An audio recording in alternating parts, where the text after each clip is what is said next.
apprendre à apprendre. L'apprentissage est au cœur de l'évolution humaine.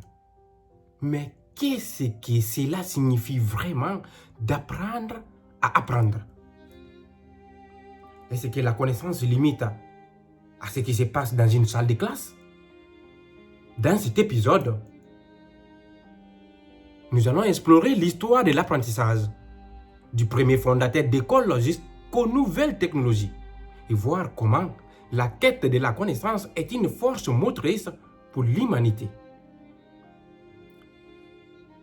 L'idée de l'école remonte à l'Antiquité.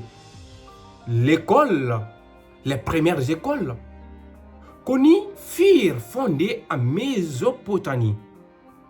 Mais l'une des plus grandes figures de l'histoire de l'éducation est Platon, fondateur de l'Académie d'Athènes au IVe siècle avant notre ère. Son école avait pour objectif de former les futurs leaders à travers la philosophie et la pensée critique. Pour Platon, l'éducation n'était pas juste un moyen de transmettre des connaissances, c'était un outil pour élever l'humanité.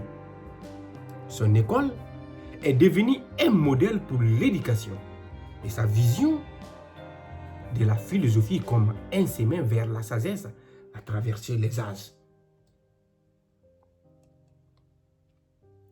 Qu'est-ce qu'apprendre à apprendre?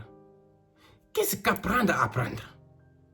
Apprendre à apprendre, c'est la capacité de développer des méthodes et des stratégies pour acquérir de nouvelles compétences et connaissances. Ce n'est pas seulement mémoriser des faits, mais comprendre comment on peut apprendre de manière autonome, comment utiliser la curiosité pour se développer. Quand on sait comment apprendre, chaque expérience, chaque interaction devient une opportunité de croissance. Ce n'est pas limité à une salle de classe. Le monde entier devient une source de savoir. Comment peut-on savoir que nous connaissons? Comment savons-nous que nous avons réellement appris quelque chose? Ce n'est pas toujours une question de texte ou d'examen. C'est souvent une question de compréhension profonde, de pouvoir appliquer cette connaissance dans la réalité. Quand vous pouvez enseigner à quelqu'un ce que vous avez appris, quand vous pouvez résoudre des problèmes grâce à votre apprentissage, c'est là que vous savez que vous avez véritablement acquis une connaissance. Pourquoi la quête de connaissance est le seul facteur de croissance pour l'humanité? À travers l'histoire, la quête de connaissance a toujours été au cœur des croissances de l'humanité. Pourquoi? Parce que c'est en cherchant à comprendre le monde que nous trouvons des réponses à nos questions fondamentales, que ce soit par la science, la philosophie ou la spiritualité. La connaissance est le pont entre ce que nous savons et ce que nous cherchons à découvrir.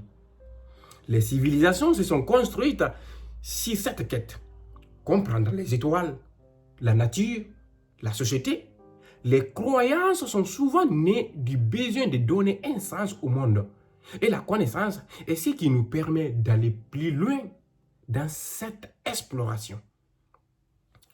Les nouvelles technologies prouvent que ce que nous pouvons penser, nous pouvons réaliser. L'histoire des technologies nous prouve une chose essentielle. C'est que nous pouvons imaginer, nous pouvons le réaliser. Prenons l'exemple du téléphone. En 1876, Alexander Graham Bell a inventé le premier téléphone. Un appareil révolutionnaire qui a transformé la communication à travers le monde. Depuis, la technologie n'a cessé de progresser. Des téléphones fixes aux téléphones portables jusqu'aux smartphones modernes. Aujourd'hui, l'iPhone est plus qu'un simple téléphone. C'est un outil multifonctionnel qui a transformé la façon dont nous communiquons, dont nous travaillons et dont nous apprenons. Ces inventions nous montrent qu'il n'y a pas de limite à ce que nous pouvons accomplir si nous avons la vision, la curiosité et l'envie d'apprendre.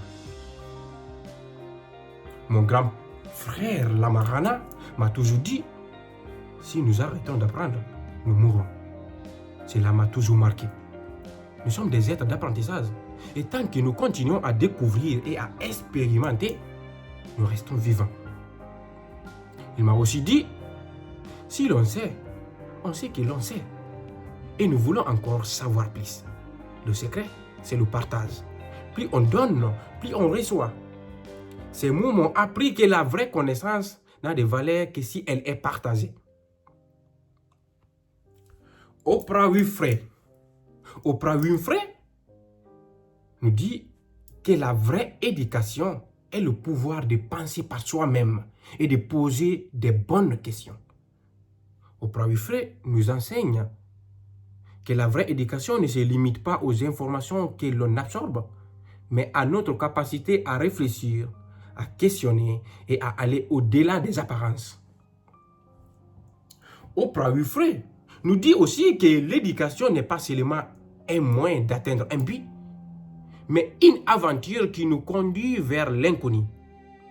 Cette citation nous rappelle que l'apprentissage est une aventure sans fin. Ce que nous apprenons aujourd'hui nous prépare pour ce que nous découvrirons demain.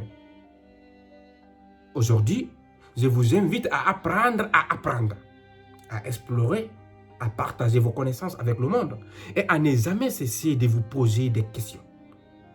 C'est en continuant d'apprendre que nous créons un monde meilleur, un monde où chacun peut grandir et se développer. Et souvenez-vous, comme le disait mon frère, la connaissance n'a de valeur que si elle est partagée. Avec Guide Ogandal, nous créons un espace où vous pouvez non seulement apprendre, mais aussi partager vos connaissances avec d'autres pour continuer à grandir ensemble. Merci